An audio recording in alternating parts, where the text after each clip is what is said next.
All right, welcome to The Explainer. So today we're tackling a story that pretty much everyone knows, or at least thinks they know, the hare and the tortoise. And it's this classic battle, right? Raw, natural talent versus just relentless grinding effort. And believe me, the lessons from this old tale are, wow, more relevant today than they have ever been. Okay, so let's set the scene. Picture this, a bright, sunlit forest.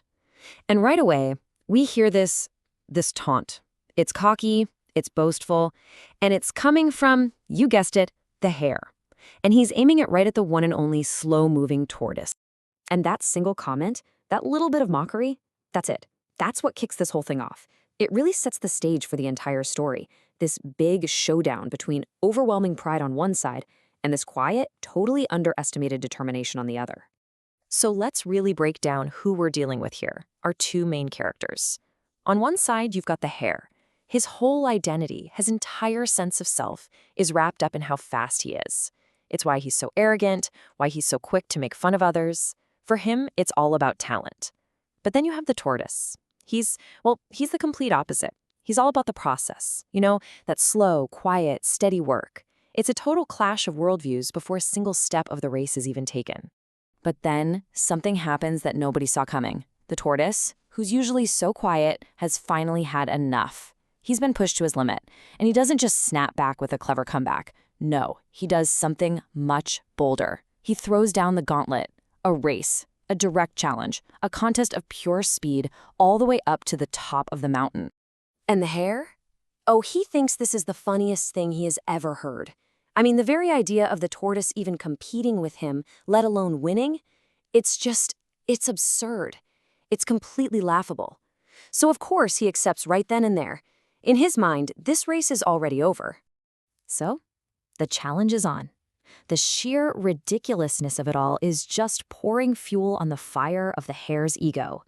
But this, right here, is the moment where confidence starts to turn into something else, something foolish. Let's see what happens when the race actually begins. And you better believe the entire forest shows up for this. Everyone gathers around to see this unbelievable spectacle. The other animals are the judges, the signal is given, and just like that, the most unlikely race you could ever imagine is officially on. And at the start, well, it goes exactly how everyone thought it would. The hare is just a blur of motion. Poof, he's gone in a flash. The tortoise is left just plodding along. The hare gets so far ahead so quickly that he can't even see the tortoise behind him anymore. And it's right here, in this moment of complete and total confidence, that the hare makes his biggest mistake. And this thought process says it all, doesn't it?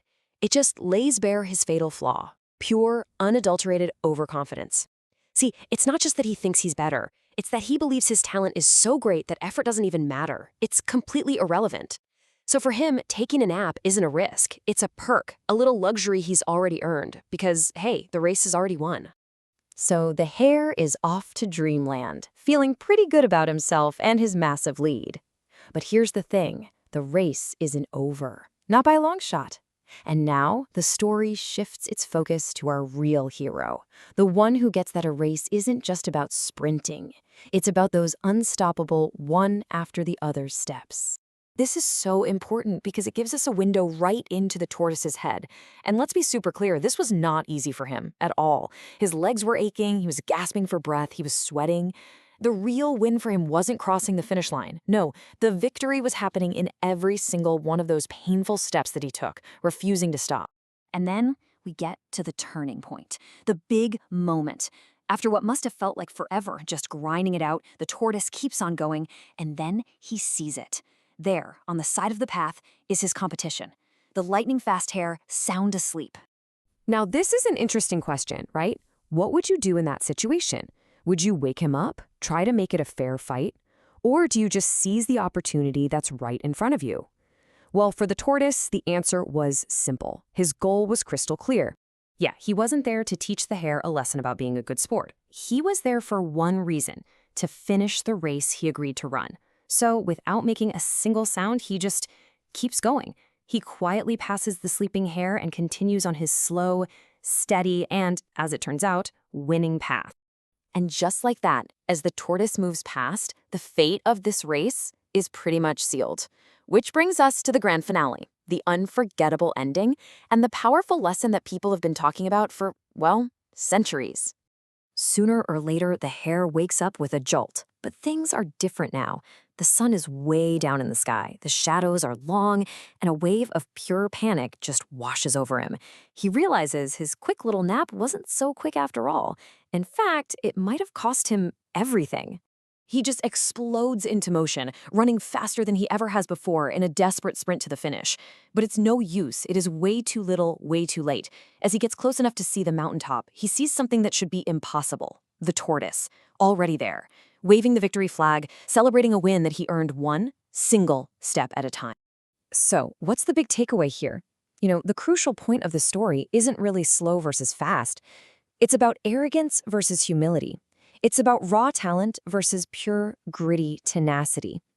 The hare's incredible natural gift, it meant absolutely nothing when it came up against the tortoise's unbreakable commitment.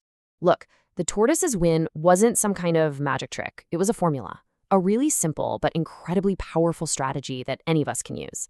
Step 1, know exactly what your goal is. Make it crystal clear. Step 2, have the grit to push through the tough parts, to endure the struggle. And step 3, just be consistent. Commit to that steady pace because in the long run, that's what beats the frantic sprint every time. And that's what it all comes down to. This ancient fable leaves us with a really modern and kind of personal question. So what's your mountaintop? What's your finish line? And how are you trying to get there? Are you like the hare, sprinting ahead, full of overconfidence? Or are you like the tortoise, taking those slow, steady, deliberate steps that are actually going to get you where you want to go?